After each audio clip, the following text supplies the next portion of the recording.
Hello friends, ఈరోజు మనం సేమియా పాయసం ఎలా తయారు చేసుకోవాలో చూద్దామండి. ముందుగా స్టవ్ వెలిగించుకొని అందులోకి ఒక 2 టేబుల్ స్పూన్స్ నెయ్యి యాడ్ చేసుకోండి. నెయ్యి వేసుకున్న తర్వాత కొంచెం లైట్గా వేడెక్కిన తర్వాత అందులోకి సన్నగా కట్ చేసుకున్న డ్రై ఫ్రూట్స్ అన్నీ బాదం, జీడిపప్పు, కిస్మిస్ వేసుకొని దూరగా వేయించుకోండి. ఈ పాయసము మనం పాలు రెగ్యులర్గా పాయసం చేస్తే పాలు విరిగిపోతాయి కదండి. ఈ విధంగా నేను చెప్పే విధంగా చేస్తే పాలు అనేది విరగకుండా పాయసం చాలా టేస్టీగా చాలా బాగా వస్తుంది. ఒకసారి ఇలాగా ట్రై చేయండి. అందులోకి ఇవి ఒక 150 గ్రామ్స్ ఉంటాయి సేమియా వేసుకొని దూరగా వేయించుకోండి. స్టవ్ సిమ్లోనే పెట్టుకోండి ఫ్రెండ్స్. ఇది మళ్ళీ హైలో పెట్టుకుంటే సేమియా అనేది మాడిపోతుంది. కొంచెం కలర్ చేంజ్ అయింది కదా, ఇప్పుడు ఈ కలర్ వచ్చేంత వరకు వేయించుకోండి. అప్పుడే సేమియా అనేది టేస్టీగా వస్తుంది. ఇప్పుడు మనము ఒక హాఫ్ లీటర్ వాటర్ యాడ్ చేసుకోండి. అలాగే స్టవ్ హైలో చేసుకోండి. ఇప్పుడు హైలో పెట్టుకొని నీళ్ళు కొంచెం మరగాలి ఫ్రెండ్స్. ఇది మళ్ళీ ఒక సైడ్ స్టవ్ వెలిగించుకొని అలాగే ఒక గిన్నె పెట్టుకొని దాంట్లో ఒక హాఫ్ లీటర్ మిల్క్ అండి. ఇది వాటర్ ఏమి కలపవద్దు, అందులో హాఫ్ లీటర్ పాలు వేడెక్కించాలి. దాంట్లో ఒక సైడ్ వాటర్ కూడా వేడెక్కుతుంది కదా, బాగా మరగనియండి వాటరు.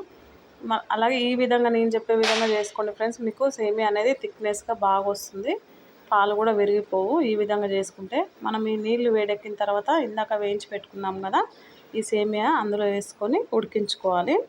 కొంచెం 90% మొత్తం ఉడికేంత వరకు ఉడికించుకోండి ఫ్రెండ్స్. ఇది ఈ విధంగా చేసుకోండి, చాలా బాగా వస్తుంది. ఒకసారి ట్రై చేయండి మీరు. కొంచెం బాగా ఉడకనియండి దీన్ని. స్టవ్ మీడియం ఫ్లేమ్లో పెట్టుకోండి. మీడియం ఫ్లేమ్లో పెట్టుకొని ఉడికించుకోండి ఫ్రెండ్స్. ఇది చూసారు కదా, ఈ విధంగా అయిపోయిన తర్వాత వాటర్ అంతా దగ్గరకు అవుతుంది. 90% మొత్తం కుక్ అయిపోతుంది.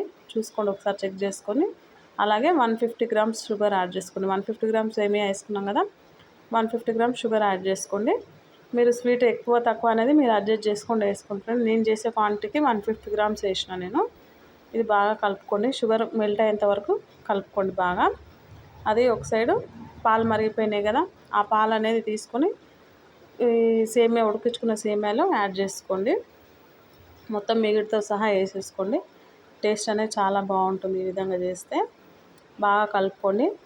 అలాగే ఒక 5 మినిట్స్ వరకు ఈ పాలల్లోనే బాగా ఉడుకుతుంటుంది కదా, ఉడుకుతున్నప్పుడు దీంట్లోకి మనము కచ్చాపచ్చాగా దంచుకునే యాలకులు ఒక 3 దంచుకొని వేసుకొని బాగా కలుపుకోండి ఫ్రెండ్స్ గంటెతోని. చూస్తున్నారు కదా, ఈ విధంగా చేసుకున్నారంటే పాలు అస్సలు విరగలేదు. చూసుకోండి ఒకసారి. మామూలుగా అయితే మనం పాలు పోసి చక్కెర వేసి ఆ విధంగా చేస్తే పాలు అనేది విరిగిపోతాయి కదా. ఇప్పుడు చూడండి ఎంత బాగా వచ్చిందో సేమియా పాయసము.